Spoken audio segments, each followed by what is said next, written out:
Hi there, everybody. Today in your group, you are going to be looking at Ecclesiastes chapter 7 and 8. Now, here was the big idea from Sunday's sermon, that wisdom is worth gaining, but wisdom alone is condemning. I'll say that for you one more time. Wisdom is worth gaining, but wisdom alone is condemning. In the first part of Ecclesiastes chapter 7, the teacher takes us through a number of proverbs, a number of sayings, and it shows us that God has designed life with wisdom and to be lived wisely. And when we embrace that wisdom, in general, it's bound to produce better outcomes in our lives. But in the latter half of chapter 7, things turn dark, and it shows that there's a tendency in the human heart to search out what the teacher calls the scheme of things.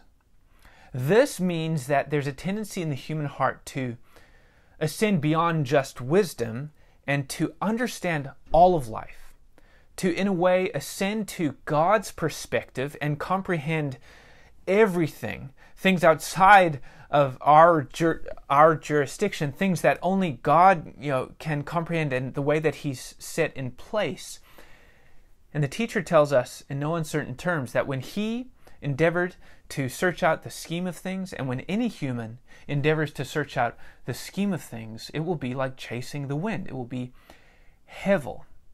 Now, in the sermon, Pastor Adam explained how in our part of the world, this can look like trying to accumulate information and wisdom in order to just fully comprehend things, but without bringing God into the picture.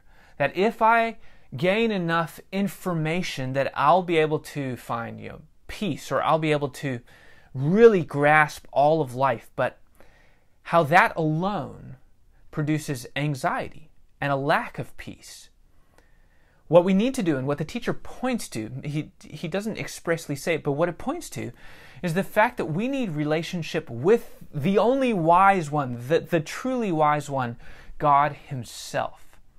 In Acts chapter 17, when the Apostle Paul is speaking to a culture very similar to ours, the ancient Greeks in the city of Athens, he explains to them how they can have relationship with the wise one. And it's through Jesus Christ.